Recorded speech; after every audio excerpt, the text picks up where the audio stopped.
আসসালামু আলাইকুম everyone, welcome back to my channel. প্রতিবারের মতন আজকেও হাজির হয়ে গেলাম একটি নতুন ভিডিও নিয়ে। ভাবছেন নিশ্চয়ই গরুর মাংস রান্না তো সবাই করতে পারে, এ নিয়ে ভিডিও করার আবার কি আছে? হ্যাঁ, সবাই রাঁধতে পারে, কিন্তু সবার রান্নার ধরন এক হয় না বলেই সবার রান্না একই স্বাদের হয় না।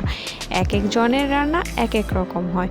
তো আজকে আমি আপনাদের সাথে শেয়ার করব যে আমি কিভাবে গরুর মাংস রান্না করি। বিশেষ করে গরুর মাংস রান্নার ক্ষেত্রে আমি একটি স্পেশাল ট্রিক্স ফলো করি, সেটা হচ্ছে কাঁচা পেঁপে। আর এই কাঁচা পেঁপেটার কাজ কি, এটা আমি কেন ব্যবহার করি, সেটা আমি ভিডিওর মাঝে আপনাদের সাথে শেয়ার করব। তো এটাকে আমি ব্লেন্ড করে নিয়েছি। এখন চলে যাচ্ছি রান্নাঘরে। তো এদিকে আমি অফ ক্যামেরায় 1 কাপ পরিমাণ তেলে তেজপাতা, দারুচিনি, লবঙ্গ, এলাচ সব কিছু দিয়ে তারপর 1 কাপ পরিমাণ পেঁয়াজ ভেজে নিয়েছি। এখন আমি 2 টেবিল চামচ পরিমাণ আদা রসুন বাটা দিয়ে দিচ্ছি। হলুদের গুঁড়া 4 চা চামচ, মরিচের গুঁড়া স্বাদ মতো, আমি এখানে 3 চা চামচ পরিমাণ মরিচের গুঁড়া দিয়েছি। ধনিয়া এবং জিরার গুঁড়া 2 চা চামচ। এখানে যে পরিমাণ মশলা দেওয়া হয়েছে এগুলো 2 কেজি গরুর মাংসের জন্য। আর এই হচ্ছে মাংসের স্পেশাল মশলা। আমি পেঁপেটাকে পেস্ট করে নিয়েছি। এটা আসলেই কোনো দরকার নেই, আপনারা পেঁপেটাকে টুকরা টুকরা করে নিতে পারবেন। আর আমি আজকে কেন জানি পেস্ট করে নিয়েছি আমি জানি না, আমি সবসময়ই পেঁপে টুকরা টুকরা করে কেটে দেই।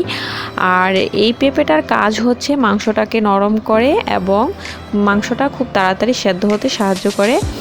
আর পেঁপেটা সবসময় চেষ্টা করবেন ফ্রেশ পেঁপে নেওয়ার জন্য। পেঁপেটা কাটলে যদি এর থেকে কষ বের হয় এরকম পেঁপে নির্বাচন করতে হবে। তো আমি এখানে স্বাদ মতো লবণ অ্যাড করেছি এবং সব মশলা একসাথে দিয়ে নিয়েছি। এখন এটাকে ঢেকে রেখেছি 40 মিনিট জন্য। 40 মিনিট পর ফিরে আসলাম। তো দেখেন অলরেডি আমার মাংস রান্না হয়ে গেছে।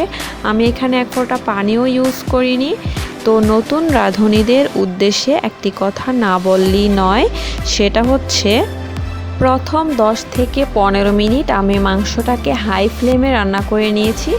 যখন মাংস থেকে পানি বেরিয়ে এসেছে তারপর এটাকে মিডিয়াম টু লো হিটে রেখে মাংস সিদ্ধ হওয়ার আগ পর্যন্ত রান্না করে নিয়েছিলাম। তো এই ছিল আমার মাংস রান্নার পদ্ধতি। আর দেখেন কতটা ঘন হয়েছে ঝোলটা।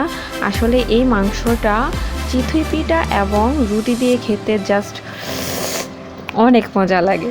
আমার তো জিভে জল এসে যাচ্ছে। যাই হোক, আপনারা অবশ্যই ভালো থাকবেন আর আমার ভিডিওটা লাইক করবেন। খোদা হাফেজ।